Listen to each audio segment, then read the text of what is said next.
Preparing to live stream, setting up your meeting for custom streaming service.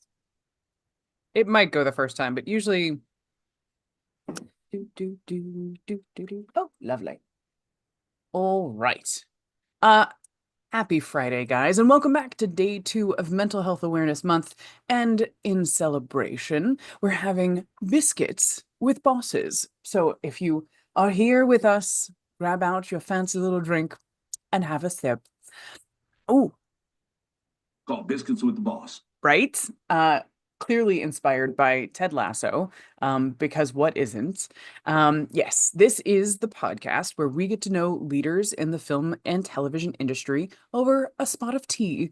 And then we just dive a little deeper to ponder how can we elevate the future of filmmaking. I'm your host, Rockin' Casual Friday today, Kay Ross, writer, producer, founder of Owl Echo Entertainment. But joining me today is the epic makeup and prosthetic effects artist with over 100 credits spread across indie and major motion picture alike, both television and film.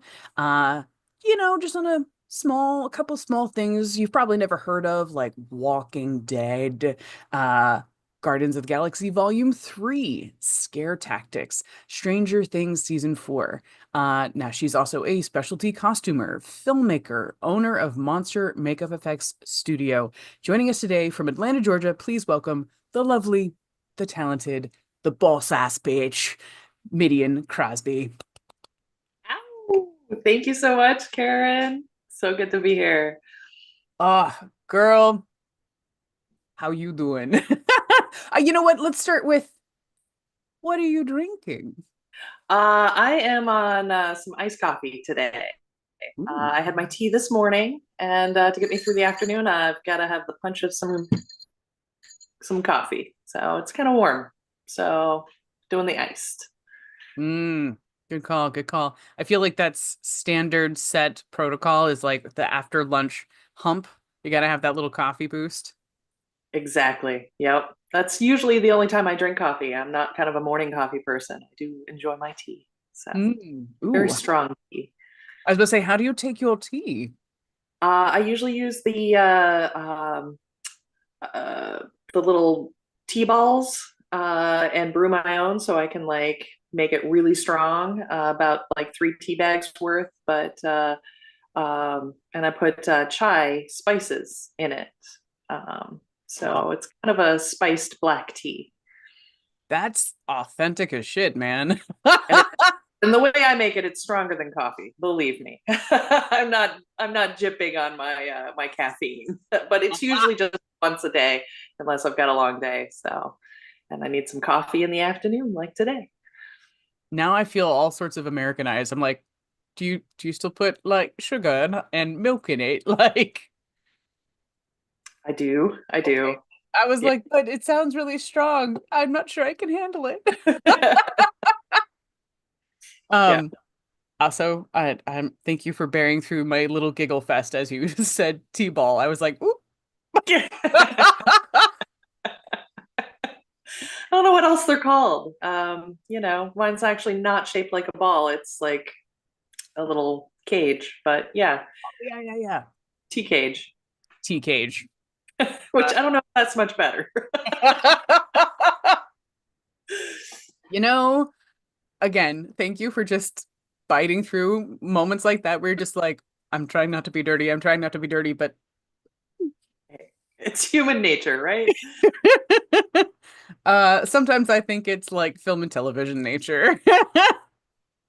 Yeah, yeah, it's been kind of a tough transition to like, this new age of being a bit more politically correct in things, because having been in film and television for so many years and being in this like, you know, uh I mean, not only is film and television a male dominated industry, but makeup effects is also male dominated. And so, you kind of get used to the rowdiness of that kind of environment. Yeah. Yeah, I wonder if there isn't a process of just inquiring before you launch forward. You know what I mean? Like there's no need to censor across the board, but there may be an opportunity to just create a dialogue that's like, hey, maybe these are the people I normally work with and I kind of know how they work. But if you're new to the gang, like how do we know, that you won't take offense to things we normally say, you know? Um, That's a tough one. And, it's like you don't want to call somebody out or make them kind of like, say that they're not comfortable with something in front of a bunch of other people either. yeah. Let's see, what was it on the Tomorrow War?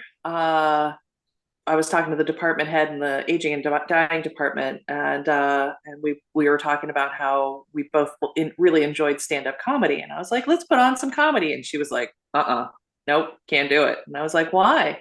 And I was like, oh yeah, comedy is, I mean, it's just you can't even stand up comedy is not safe in the workplace, which is a little crazy. It's yeah, we're all a little sensitive, and I understand, that's Yeah. okay. Yeah. No, you make a really good point. Because I mean, I remember when I started in theater and, when you're working in it's not necessarily the green room, but it's like the area where you build things or you make phone calls or like, it's just like, it's, it's the group hangout, make things area, makerspace. It was probably the original makerspace. And, and we would put on things like Jeff Foxworthy, right? Or Bill Engvall, or things that were like, this is benign, right? We should be able to all laugh at this. But a lot of really hurtful things are happening right now. And so it's hard to play things and know that it's going to resonate with everybody because at its core, I love it, but like comedy is meant to offend somebody.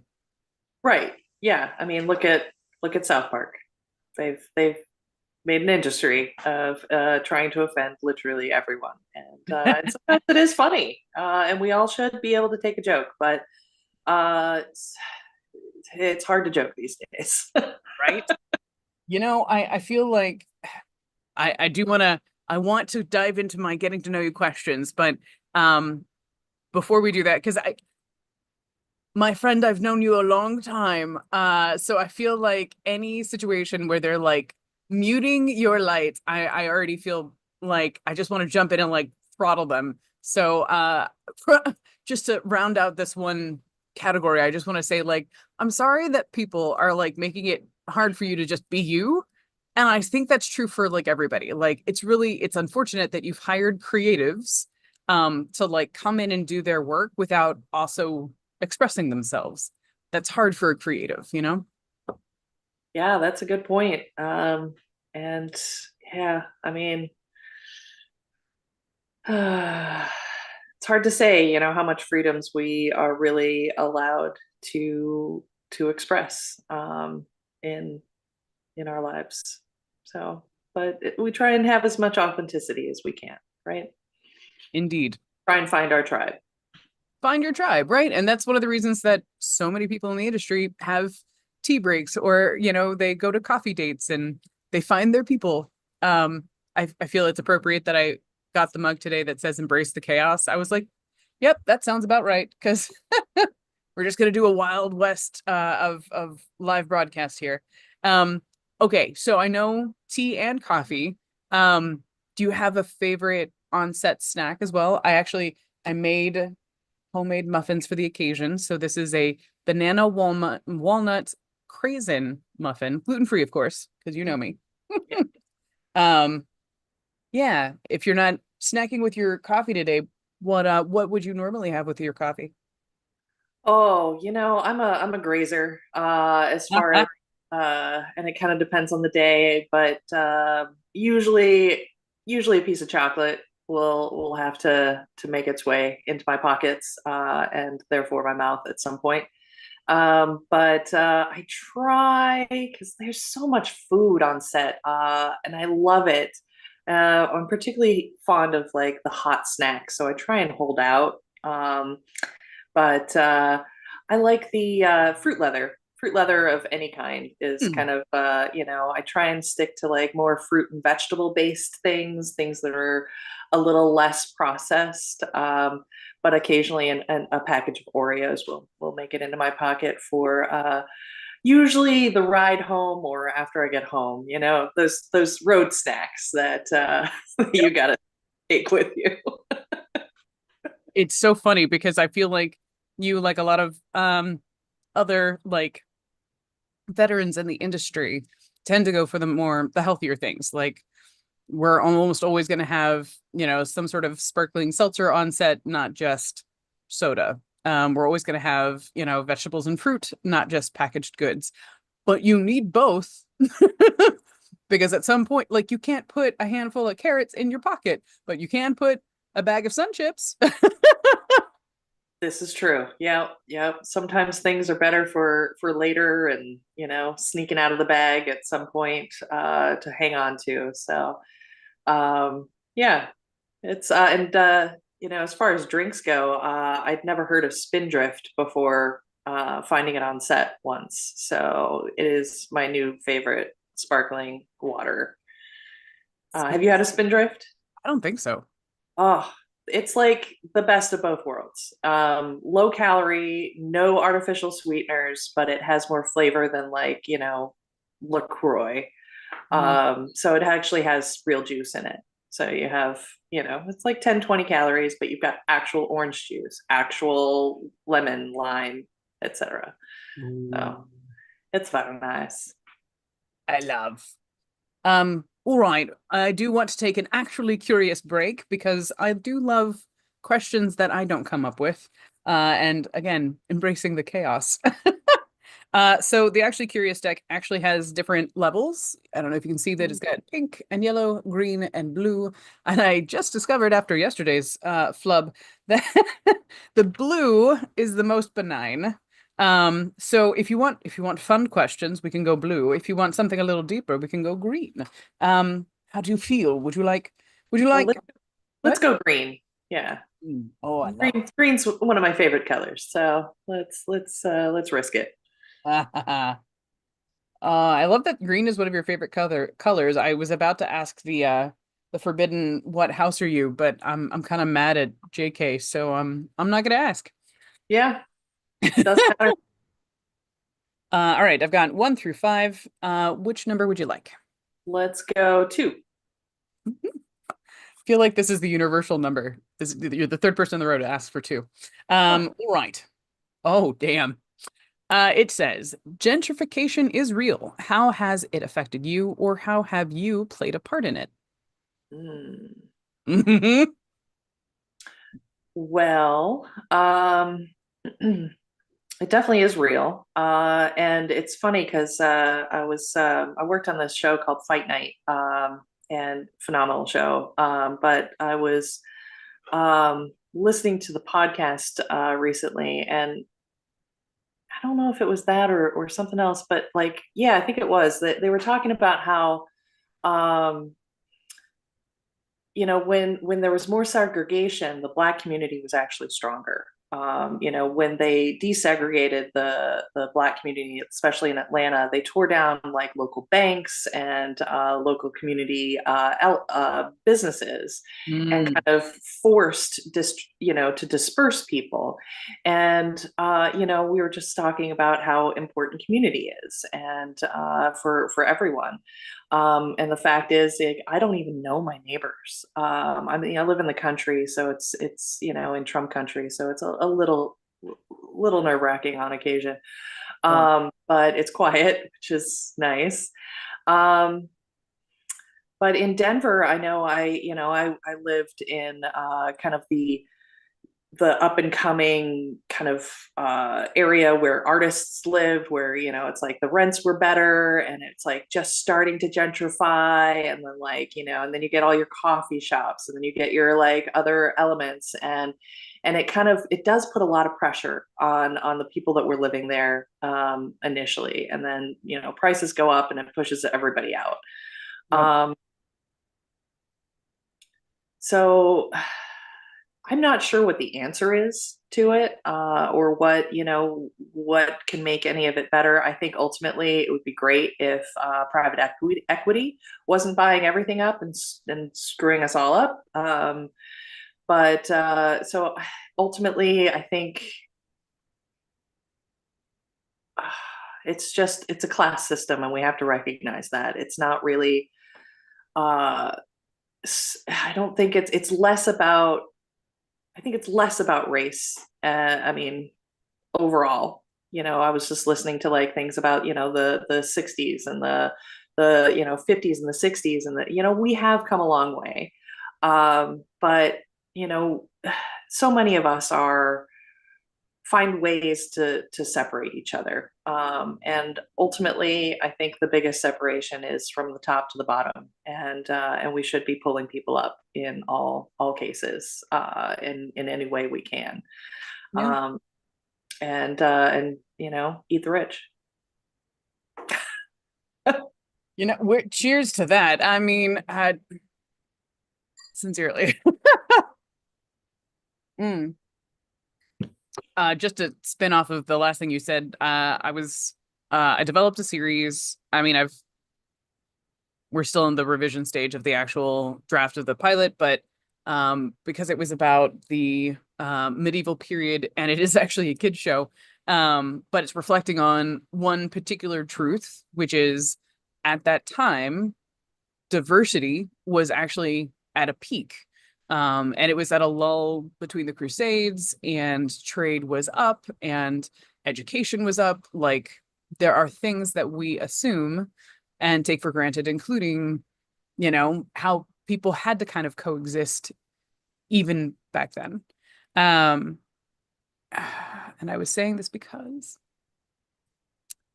something about learning French? No. Something about learning to be around other people, because one, I didn't realize that French was the language of merchants, and so everybody knew French if you wanted to sell anything. So being at least bilingual was always within your interest. um there's something else. What did you just say that my brain was like, oh, I gotta expand on that right now? Damn, my 40 plus brain. Yep, it'll come back to me. I Like, think it oh, was. Go ahead. no, you'll be like, halfway through the thing, and then you'll suddenly remember it. Yeah. Yeah.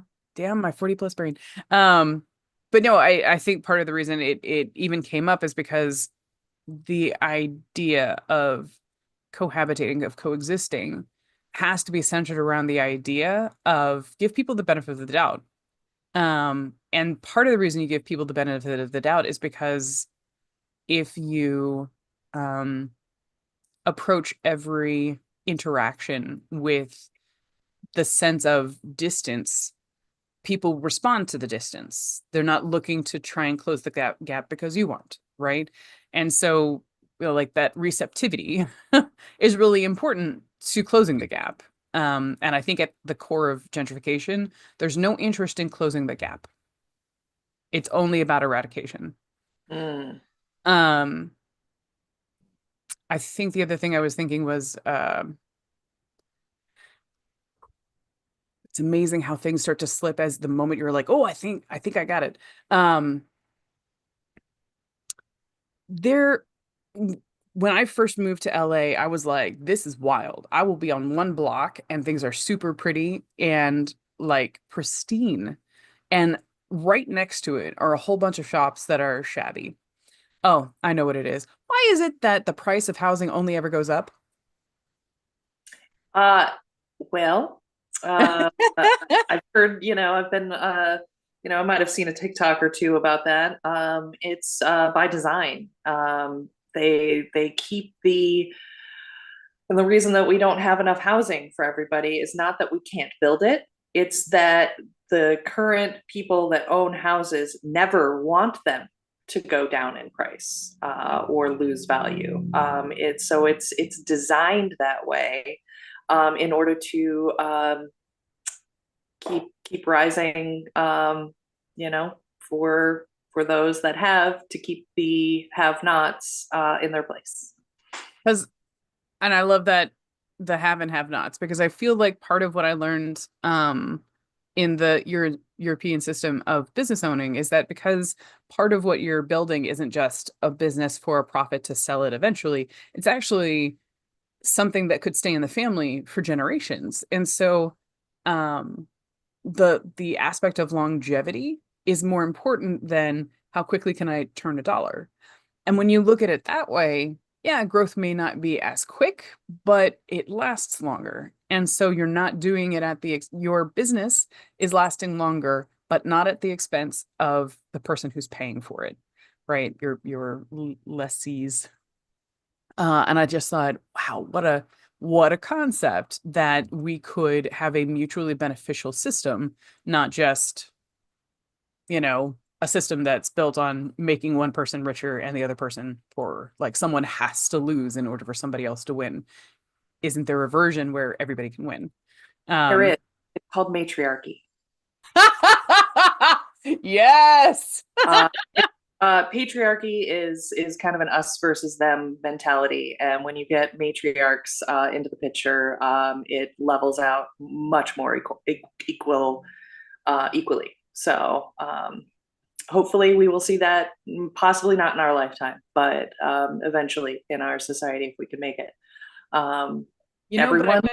And it's like a lot of people are afraid of, like, it's like, feminism is going to just be the opposite of what we have now. And it'll be women in charge, keeping the men down. And that's not how it works. It's like, that was the fear with the suffragettes, and that's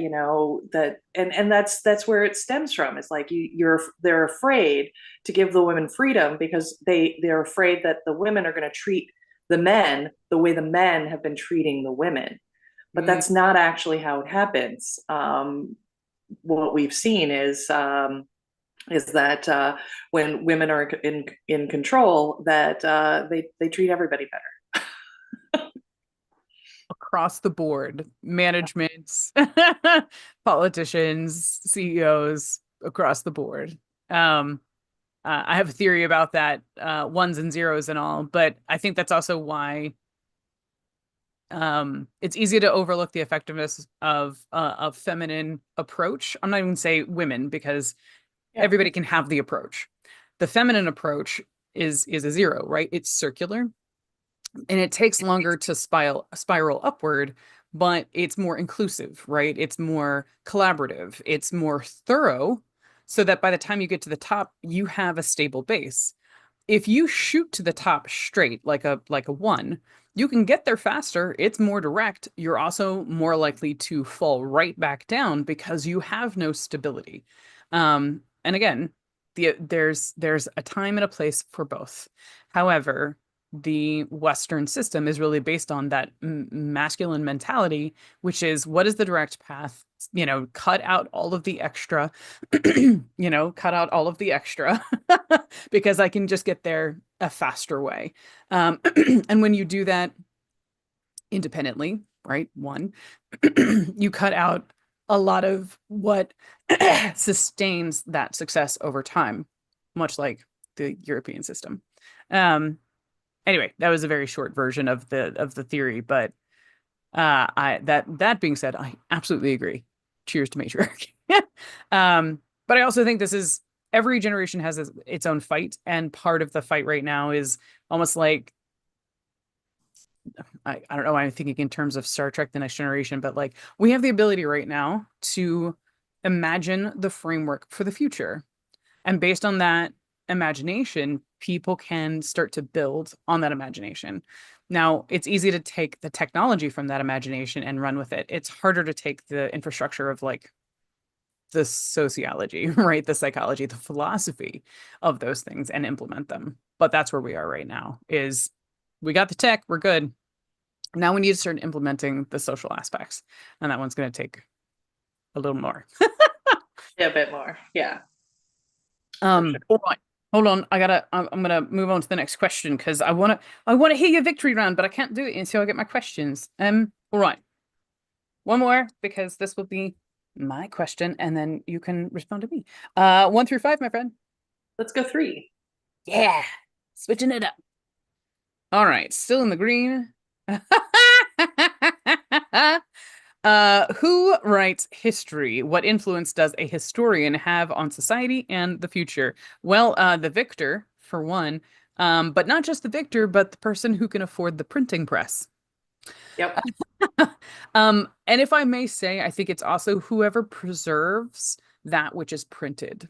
Mm. Because right now, especially as things are being destroyed or books are being banned, it does beg the question, like, who's housing those entities, those sources that at some point we're going to have to unearth. Um, so I've actually taken it upon myself to catalog and like record all. I'm doing it digitally because it's easier to get more digital into a space.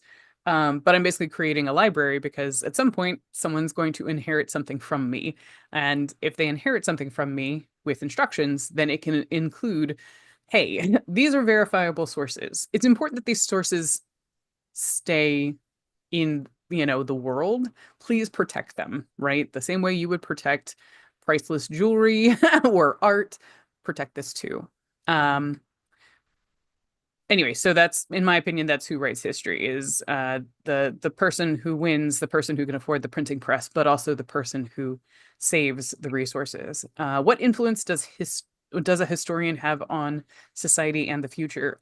For me, as a 2+2, it's also context. A historian who by default studies history means that they've actually taken the time to look at the details. And if they've looked at the details, then they have a better picture of giving context to that information. Um, which is probably why if you're doing likewise and collecting, information for the next generation, make sure that there's some context to it. Because over time, people need those context clues, and a historian is going to pull from them. So that's my 2 cents. What do you think, Midian? Oh yeah. I mean, we are literally seeing it in real time right now. Is voices being erased from websites, from books, from libraries. So you can see what power does to um, to the voices of history. Um, and history isn't as pretty as the victor would like to show it as.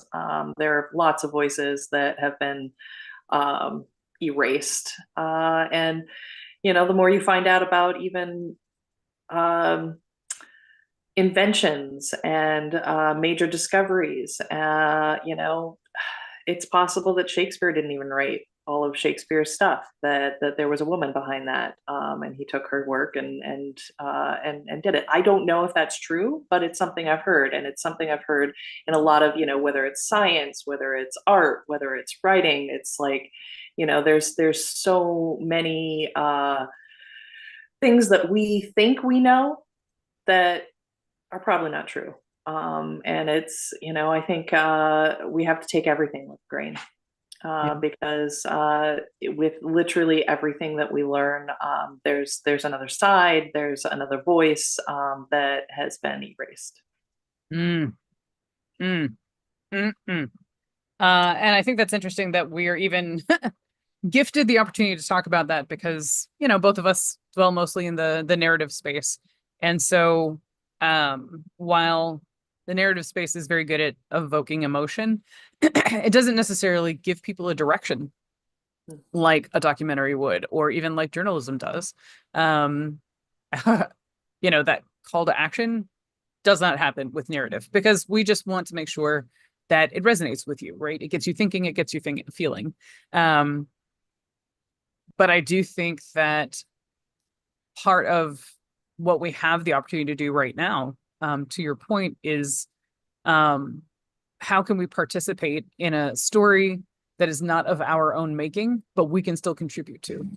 Um, and for the record, anybody who is listening live or anybody who's listening as part of the recording, if you have any thoughts on that, like on how we as storytellers can contribute to the current unfolding of history, leave it in the comments below because we want to hear. Also, because this is meant to be us talking with other people in the industry, we've just done 2 minutes about us. We've done a little bit about what we like to drink and eat on set.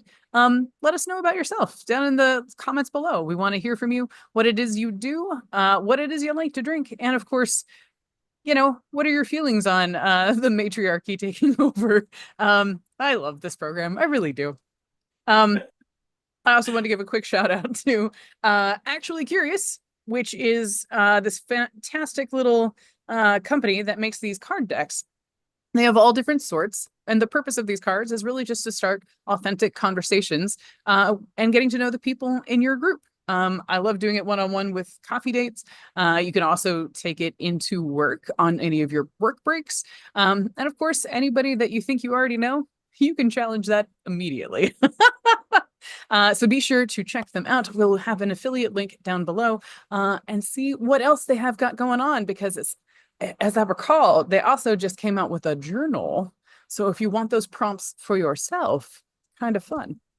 I did want to move on because I'm a big fan of the victory round.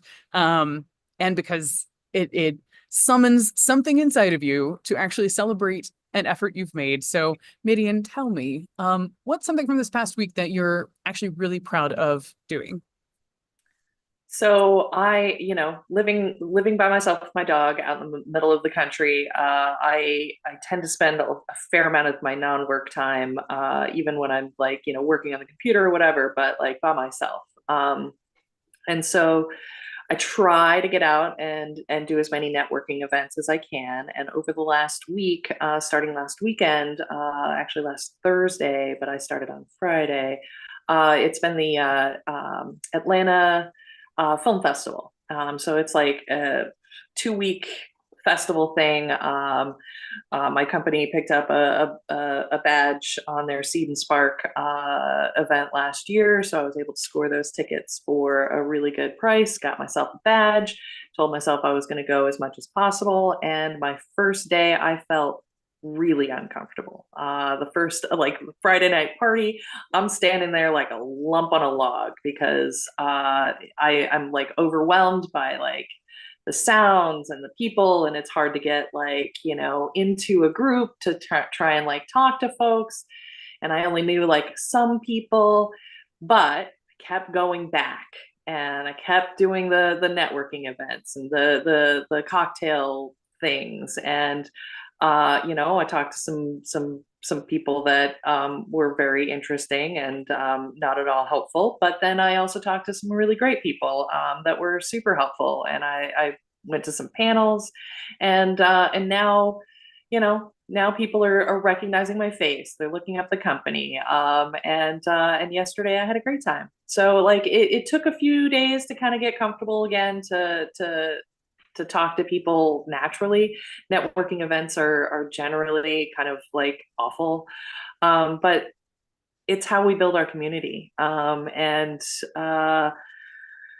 there's kind of like a couple of different, there's like the indie community here, and then there's like the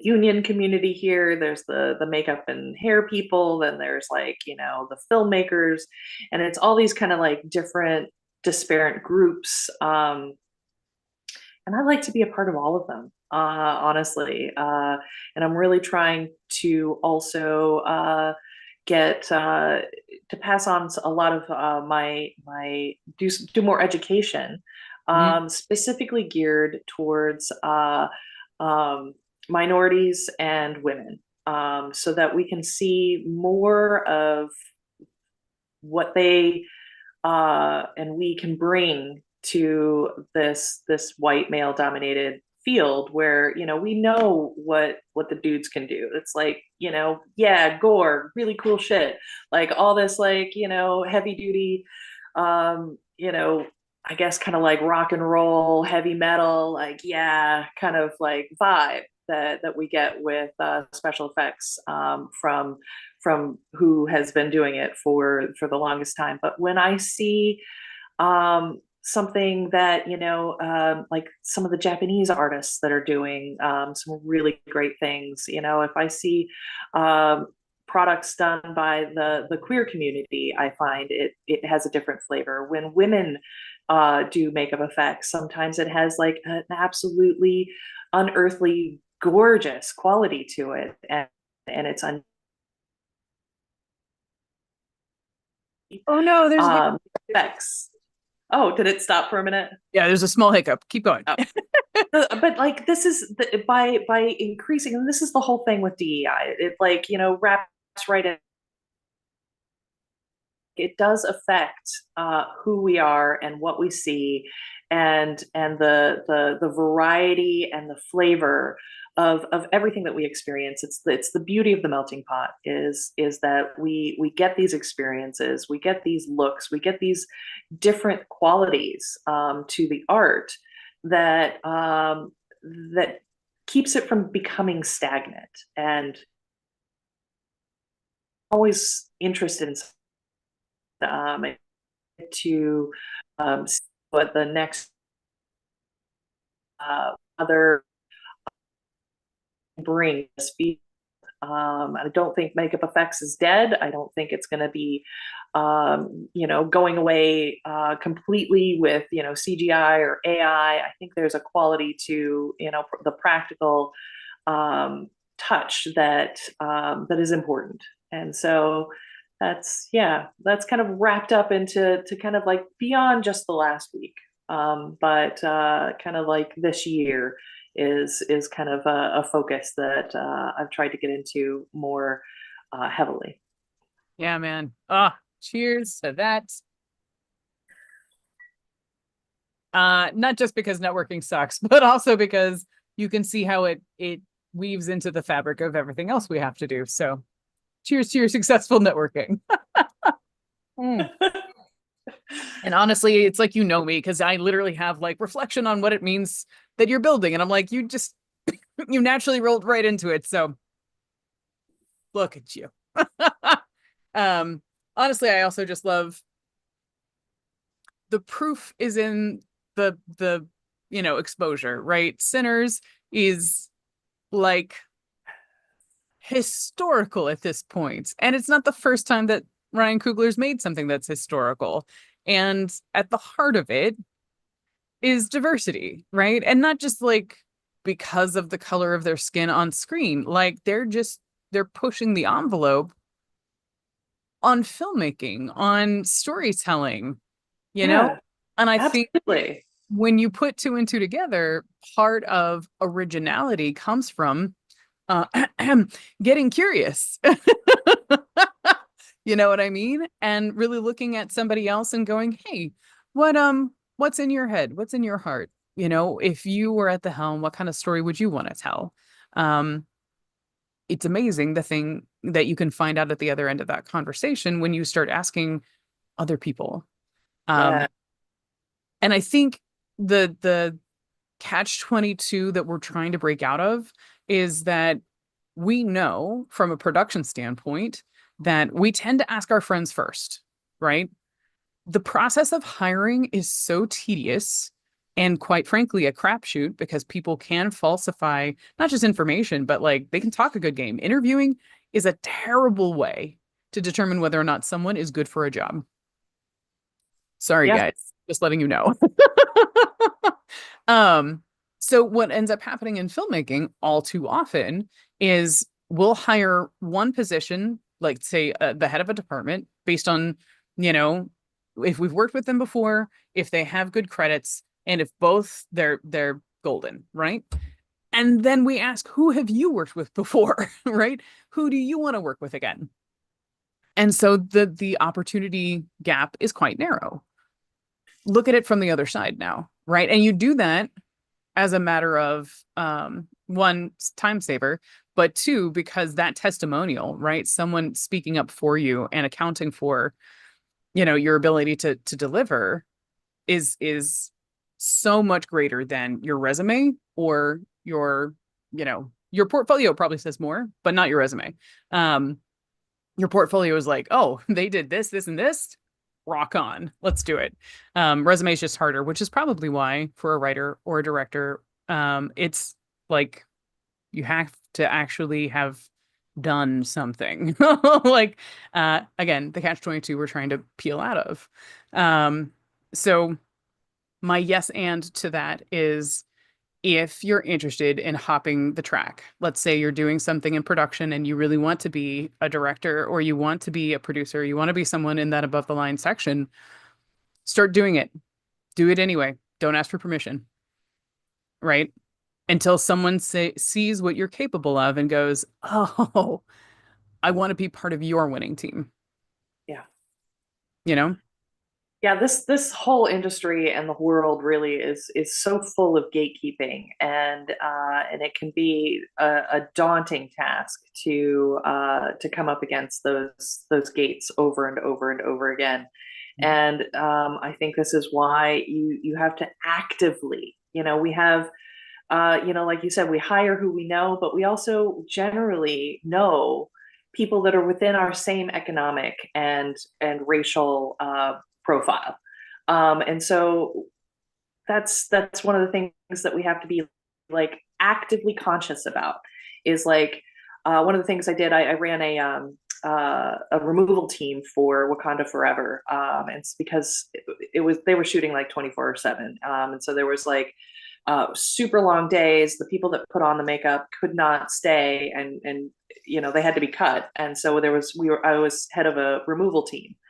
And I had the opportunity because a lot of people were busy in the world, and so I was able to hire some students. I was able to, and I specifically said I need to go beyond who I know, and the people that I know that know people, and I wanted to find Black artists that I could hire to get in here because there's such a lack of any people of color. I don't even know if that's still a term, but like of non-white folks in the makeup effects realm. That sometimes it's like removal. They didn't have to have a lot of experience, and so it was a perfect opportunity to pull in people that maybe didn't have that experience, needed to kind of see what was happening. And I had to make a specific point to look for those people because they're not just known in the area, and we tend to keep each other kind of separate. And that's what's we think we're hiring the people that know that are qualified the best, but you actually don't know that because you don't know everybody, and there's a lot of people that have a lot of fantastic potential that you don't know, and haven't been given the opportunity to prove themselves yet. So Yeah. you have to make a concerted effort. And that's one of the things I'm trying to do, and it's a little uncomfortable sometimes. There is kind of a difference in the way people communicate, and the kind of breaking into communities that aren't used to having me there as well, can be different, and different things. That's the whole thing. Like my name is Midian. I got it from a horror movie where the monsters are kind of the good guys who are persecuted by the humans who don't understand them. And this is the key to what is keeping everyone apart world around, is that we just, and one of the reasons why books are so important, movies are so important, is that, and from various cultures, and to explore other cultures, is because the more we know and can touch upon, and world travel is really important. You got to see something beyond what you know in order to know what else is out there, and it's uncomfortable. You have to be willing to be a little uncomfortable. And in my 40s now, it's like I want to be more comfortable, but like it's also where you stagnate. It's like, I've got to push myself out of that, and tell myself, and things like this, that I'm doing the right thing. I need to keep doing it, and I need to continue to be uncomfortable.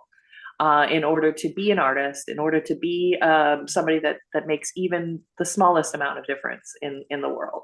Um, and we want to do that as human beings. We have to have some kind of reason in this world as artists, some kind of effect. We want to affect people, right? That's the whole point of art is like to, and like right now Hollywood is just like eating its tail. Mm. It's like, it's IPs, it's remakes, it's like, and it's really not connecting. And sure, they're going to blame the female director or the female lead or the female writer as to the reason why the next blockbuster did not make the buku bucks. They want something that is guaranteed. Art is scary, art is uncomfortable, and we need to lean into it. And the only way we get stuff that is like the new thing, the exciting thing, the thing that brings people back to the theater, like Sinners, is by doing something that is different and is fearless, and uncomfortable. And that's why I love this industry, is that we we do best when we bridge that gap of familiarity and exciting something new. Amen. Where's my little clap? I need my cheers cue. I mean, I can give you the second best one here from Roy Kent. All the yeses. I don't even know how to yes each every individual one, but all the yeses. And I think therein lies part of the the systemic issue in the West, and specifically in the US, is like our marketing is built on the idea of, hold on, I can make you more comfortable. And it's like, actually, you should allow yourself to be just like this much uncomfortable, because that's how we do great things, you know? How we grow. Mm. Um, One of the most interesting, like I love short films, and so I try and see as many short films as I can. And one of the ones that I saw this, wish I remembered the name of it, but it was Native American people, in like as an actor, as the actors, as the theme, as the director, as the writer. And I had never seen like a modern take. It was like, on the dating scene, it was like slightly thriller horror-esque, and it had deeper meaning, and it had like, but it was fun and it was interesting, and and I was just like, damn, we need more of this, like how often do you see anything like that? I'm so bored with the I mean, I love horror, but can we not have, three couples that go to the woods to a cabin that all look like clones of, Brad Pitt at a younger age and Jennifer Aniston at a younger age, just to kind of pull out, it's just like the same cookie cutter people. I want to see something different, something fun. Yeah. I do feel like there's an overlap too. Part of what was going through my brain as you were talking was also fight the battles you can win. Um, because so for example, when we did Sanctuary, the director very much, because he's also the main executive producer, and in his mind, in order to understand, spoiler alert, in order to set up the twist that the two main guys as adults are also the two main guys as children. Um, and so having any diversity would give it away. And I was like, I don't know why you think it's a twist, but if you think it's a twist, we're gonna go with it. So I could not win that battle. However, because I'm always looking to ask the question. Even if I can't get the answer I'm looking for, I will still broach the question, which is, have you considered anybody else for this casting? Um, and so when that question didn't work for the main characters, I was like, so hey, let's talk about your supporting characters. You have one character that's a father. Clearly, that also has to be white male. But I was like, you've got a sheriff character. And I honestly think he's more poignant than anyone's giving him credit for, because this whole time Johnny the driver is the one with the arc, right? He's the one who has to make the decision of, am I going to move forward with my life and take responsibility for my actions, or am I just going to make this the end of my life? And he's not the only one who has to make a choice, because that sheriff, when they're going through their shootout, is deciding to play cowboy, right? Is deciding that he's not going to give them the benefit of the doubt. And it's not until he enters the church where he realizes, oh shit, I've tagged one of them. I have, and if, regardless of whether or not he feels justified in killing him, I have killed someone today, and it weighs on him. And it weighs on him enough where it allows him to pause. And the pause gives our main character a chance to choose. And so seeing even that baby arc in order to like supply a bigger arc is a really big moment. And so we needed an actor who was going to hold a scene. And I happen to know a phenomenal actor out of New York, who just happened to be looking for more opportunities to be in uniform. And I was like, so hey, would you read this right quick? Let me know if you're interested. And the moment I had someone in mind, I could also ask the question to kind of double down on, hey, have you considered who would play this person? Because I'm fighting for more diversity on screen. This is an opportunity for us to do that, but this isn't a diversity hire in that he can hold a scene, and he can hold this scene. And it's such an important scene. We need someone like him, if not actually him. And we did end up moving forward with Cedric, phenomenal actor. But for me, the thematic reason for fighting that fight is because when you start seeing, crime car chase in a small town and all you see are white males, it pushes a narrative forward, and it's a false narrative that only white people live in small towns. And so part of what I wanted to combat is the inadvertent, or possibly purposeful, but on my part, the inadvertent narrative that only white people are in small towns. Now, within the actual story, we're not pushing anything of the sort, but subtext, right? That subconscious messaging does seep through. And as a filmmaker, as a storyteller, I was owning up to it, right? And saying, I don't want to build up anyone's belief system falsely based on something I've made. And again, I couldn't win the war, but I won that battle, and I was really, really proud of it. And so I feel like my yes and to your what you've been contributing as far as like diversity in the industry is also, if by chance you can't win that war, find the battle you can win. Because I think there's enough overlap in the stories that we're telling where we can have the unfortunate like propaganda machine, and maybe we can't affect that. But any of those smaller projects where we can influence them, influence them. And it's the crosshatch that gets people more and more curious about things that are outright original, because those we have to start getting them interested in other things, you know? Anyway, Yes, my 2 cents. absolutely. Two things that I wanted to mention. Forgotten what the first one is, but it'll come to me. To make a point about also the fact that we almost entirely ignore anybody with a disability in media. Like unless it's like your occasional like maybe like Mask. I know that's a really old like reference, but or with Walter White's son in Breaking Bad. You finally get to see like some individuals, and like the character in The Walking Dead that's deaf. And like we're starting to see a little bit more of that. And one of the best films, just to kind of put it out there, that I've seen this year is a film called Myth of Man by Jamin Winans. And I mean, something completely different, unlike anything you've ever seen. No dialogue.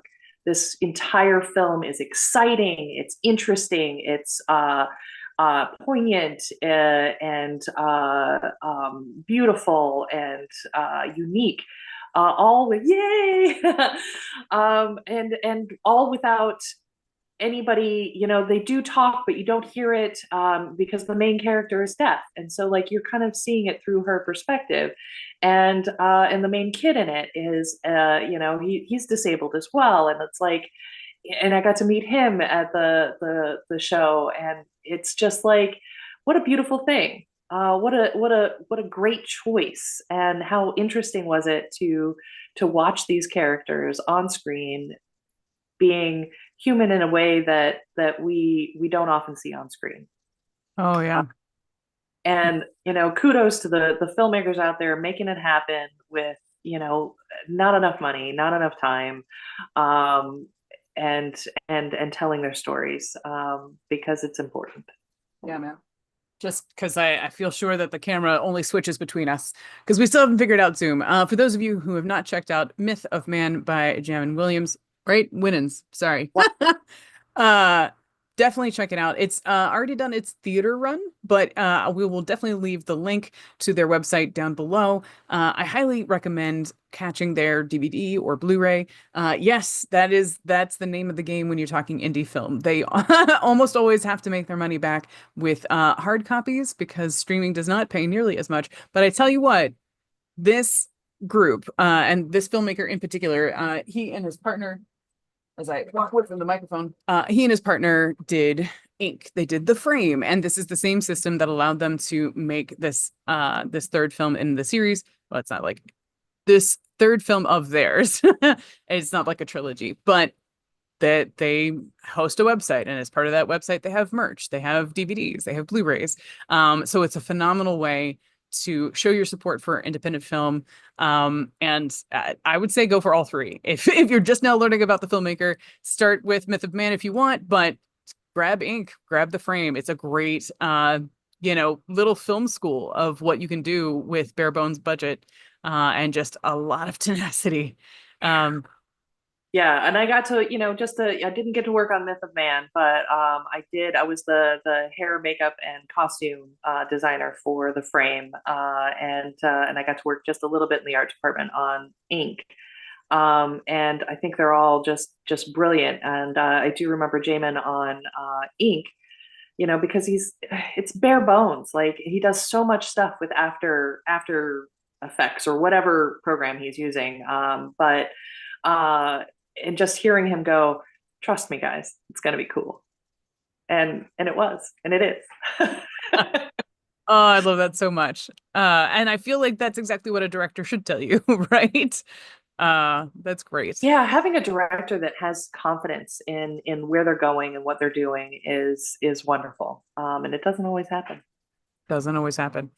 Before I forget, anybody who was watching, yes, I actually have like little frames that I specifically use for the, classic 11 by 17 posters. So if by chance you're an indie filmmaker and you're looking for a little extra promotion, I'll leave you my address that you can send me your little poster. And as long as I get to view your film before I promote it, I will happily promote it because we're here. We're here as part of your community, and I will happily give you an extra little boost in the zeitgeist. So I feel like my victory round is super small, but I still want to mention it because I feel like it's one step in the direction of me as a creative producer.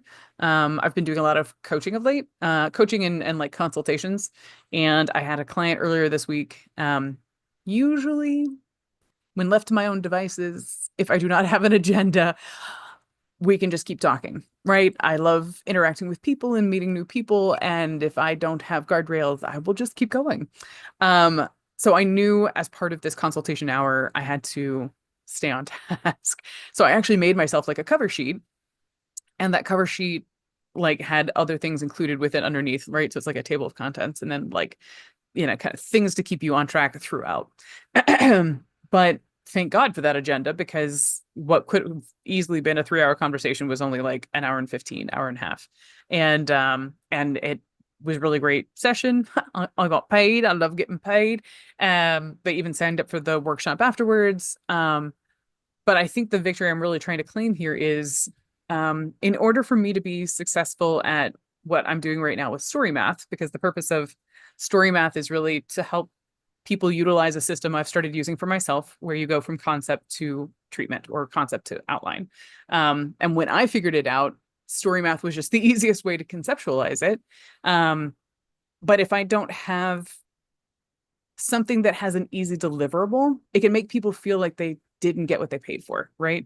And so by having that structure, and that structure created a clear, like, packaged deliverable, and then being able to easily deliver it, like, it just helped to reinforce the client trust, which I think I needed too. I think I needed something that made it easy to be like, okay, that's done. So yeah, I'm proud of that. Now, mind you, I still have a long way to go to figure out all of the little branches of story math, but as far as consultations go, I was really proud of that one. And I think the I always think of victories in terms of the 8 dimensions of wellness. So even though that's kind of an occupational, maybe even a mental like victory, because I can mentally let go of it. I also feel like it's also like environmental and physical. It's really hard for me to live my life when things are still occupying my brain for work. So even now, part of the reason we're doing our little biscuits with bosses is so that we remind ourselves it's okay to take a beat, and it's okay to rest, and it's okay to put value on an hour, an hour and a half where you're not working. You can still have mental stimulation and social time. And it's not the end of the world that you're not hustling every minute of every day. Um, but again, that's hard for me if I don't have a very clear, I'm done. Um, yes. Ooh, yeah, I feel that for sure. you know. All right. I feel like we've wrapped up our victory round pretty cleanly. Final reminder though, for anybody who really has enjoyed the victory round, be sure to follow owlecho.com, which will be down below for you. This is where you can find your own. We have a free downloadable PDF on how to host your own victory round, because I would rather it be a movement than anything else. You can do this with friends. You can do this with family. I've been known to sit awkwardly at a table at a networking event and just ask the question like, so, hey, what have you done this last week that you're super proud of? Because even if I don't know you, I can still cheer you on. Or if the victory you're celebrating is so heinous, then I know to walk away. Either way, if you want to be able to host your own victory round and really get a little deeper with your conversations, we got you covered. Just follow that link at owlecho.com.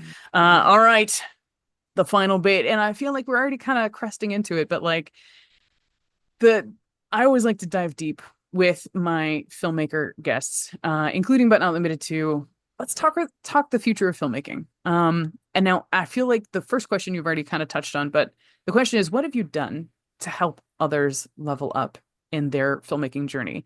And I feel like teaching is probably what you're going to lean into, but I'd like to hear how that's been like, and if there's anything else that you feel like, maybe it's not part of your company mission, but it's part of your personal mission to give back to the industry. I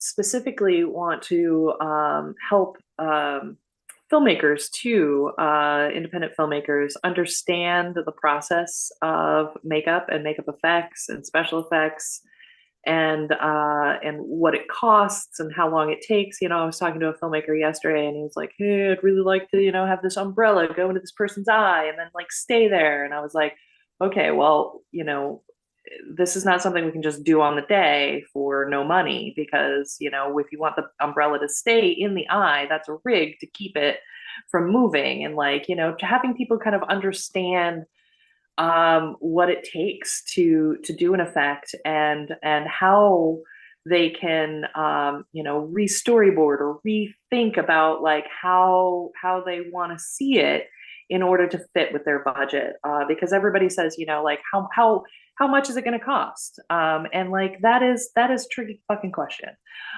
because it's going to cost, it varies. It's like, I hate saying that, but it's like we can do this effect for $2,500. We could do this effect for $50,000.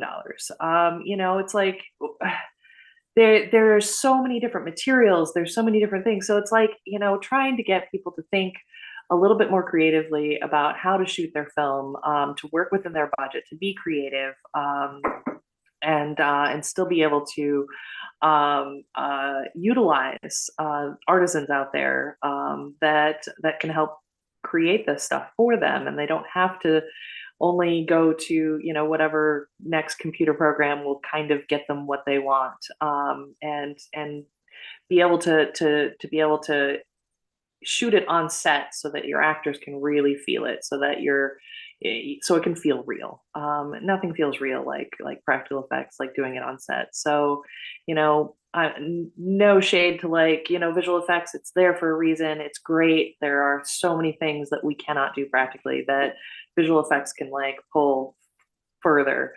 But to be a filmmaker is to be creative. So, whatever I can do to kind of help indie filmmakers out there understand that, even union filmmakers, there's a lot of folks out there that just don't know how it works, and we're far enough away from the days of face off, that people are just not really clear on a process. So that's trying to keep this alive, trying to spread that knowledge, and boy, it would be nice to I'd like to talk to you about your consulting work. I would like to consult and do speaking engagements as well, and be able to, because I do realize that I've been doing this for over 20 years. I have a few things. That I could help people out with. So that would be nice. The future of filmmaking, as far as I can see, is that this whole IP known. That was the other thing I was going to just briefly touch on. Yesterday at the film festival, I heard about a filmmaker that literally had to create a graphic novel of their film and get that off the ground in order to have IP that the film could be based on, in order to get it greenlit. And so IP is so important to the people with money right now. It's almost atrocious. So finding a way to get, to expand your market, to get your idea across platforms, can be helpful. I think we're going to see a lot more really, really small and shorter independent work gain popularity amongst the people. I think we're going to see smaller budgets in Hollywood. I think they're going to go more digital. I think more AI. They're going to find ways to cut the cost of things, but keep it. I think we're going to have a short period where Hollywood just doesn't know what it's doing, and it just keeps doing the IP thing, and it loses money, and then we're going to start seeing some indie stuff. It comes back around to people that are brave enough to make something different and get eyeballs on it any way they can, and get big enough for the people with money to notice. I think, AI has a way of, and technology has a way of, the things that we have to look into the good part of that. I'm not a proponent of much of this, but the nice thing about it is that it gives the have-nots the ability to jump into the sphere. It's just like when we went from film to digital, it opened up the possibility that all of us have a camera in our pockets. We can make stuff now, and you don't have to have everything, and I think that's fantastic, and I think that it does increase the voices that we can hear. It also floods the market with a bunch of shit, but so be it. And there we have it. I mean, let's be honest. even back in the day when we would go to Suncoast Video or Blockbuster, we would sort through a bin of crap. It's not that crap wasn't being made before. It's just that we have it in a greater quantity. So it was always kind of our our pleasure and our plight to dig through things that probably aren't all that great in search of something that really is. Um, and from my 2 cents, I'm a face chaser, right? Especially at the height of my like obsession with film. It's probably one of the reasons I went to film school, is I would find a performance and go, "You're really interesting. What else have you done?" And then just seek it out and watch everything in that person's lineup.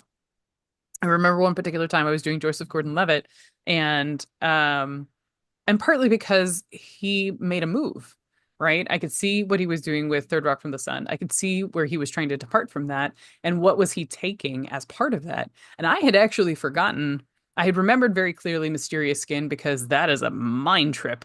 Um, it's Ooh, basically what was it called again? Mysterious Skin. Ooh, that sounds interesting. I haven't seen it. Um, it's a drama about two young boys who are both molested as children, and one sees it as a scar, and the other is like his how he figures out that he's gay. And so is kind of forever in love with this abuser. Um, and so seeing both of their how they deal with that as young adults. Um, again, mind trip. But indie, like, forgive the fact that you can see his contacts moving around in his eyes, things like that. um, but I'd completely forgotten about whatever the one he did with Diane. No, not Keaton. The one who always does sexually charged things until she was suddenly Superman's mom, and then hold on. I'll just put in Man of Steel. Man of Steel. What is her name? She plays the mom.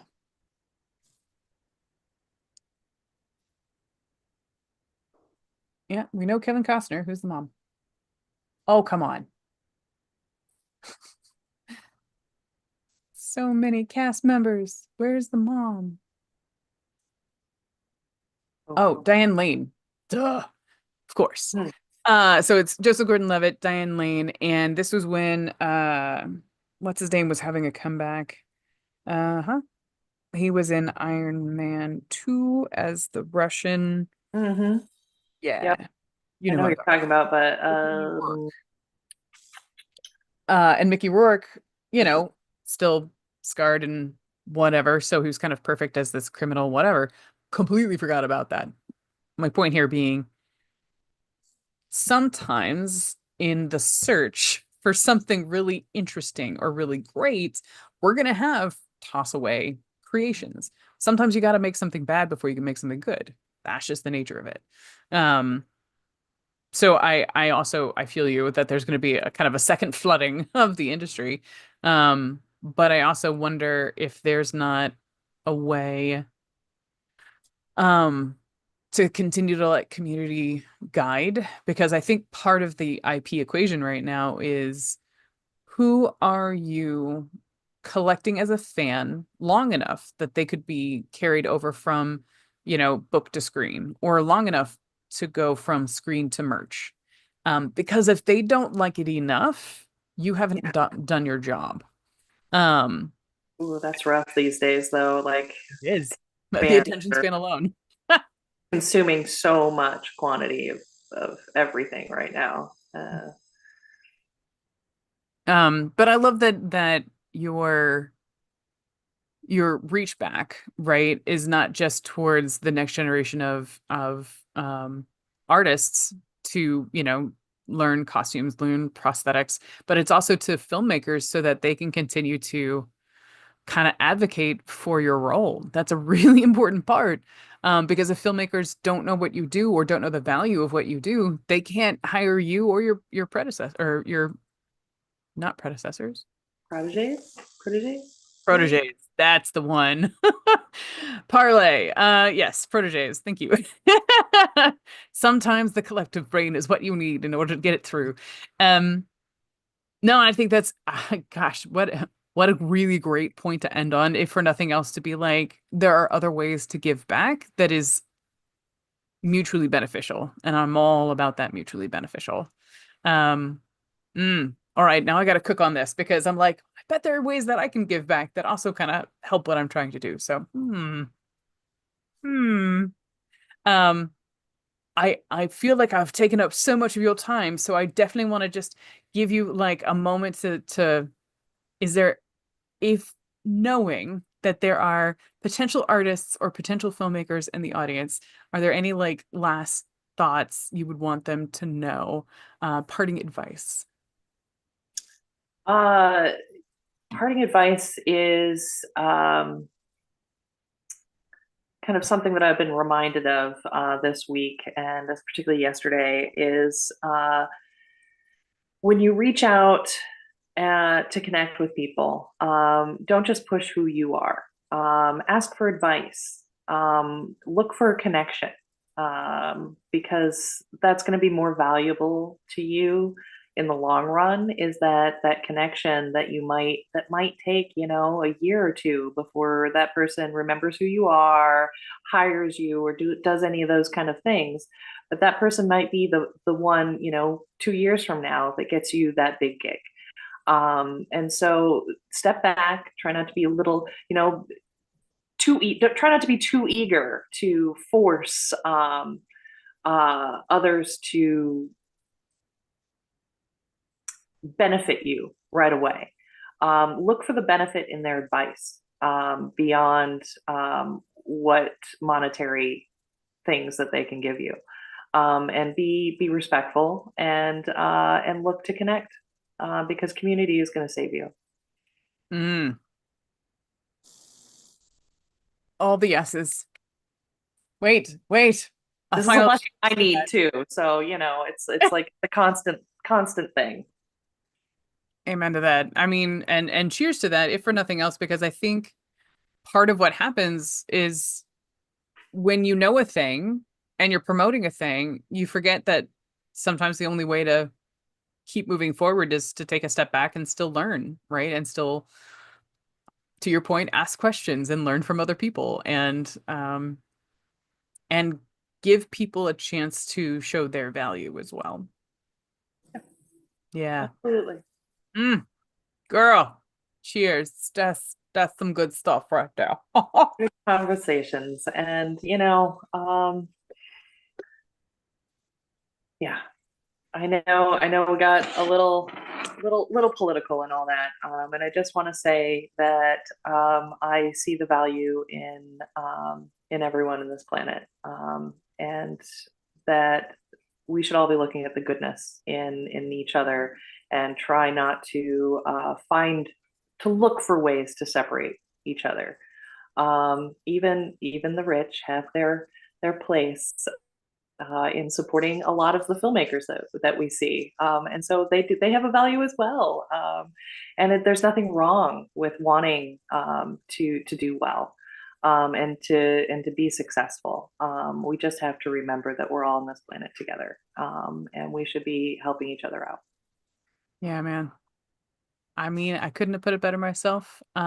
Midian, thank you so much for joining me today for some tea. Um, I feel like it's so funny that the name alludes to the idea that we're going to be gossiping, but that is the least of what we did. Like, this was so deep and so real. Thank you. And thank you for being like open and honest and, hell, even a little political. I say bring it, because if we can't talk about it now, when can we? So, um, yeah, thanks, my friend. It was so good to see you. Good to see you, Kay. Appreciate you. Thanks Oh, for this conversation. It's been healing as always. you know, back at you. I think I needed this one too. All right, for anyone who is here and you have stuck around this whole time, bless you. We will see you again next week. I will let you know on Monday who our guest is, because we're doing a little round robin. So more soon on the next leader in the film and television industry that will be joining us for Biscuits with the Bosses. In the meantime, take care of yourself. That's the whole point of the Mental Awareness Month, right? Make sure that you're not just aware, but you're also doing based on the awareness. So take care, guys. Oh, fair warning. The only way I know to end the recording is also to end the Zoom. So she's gonna go all at the same time.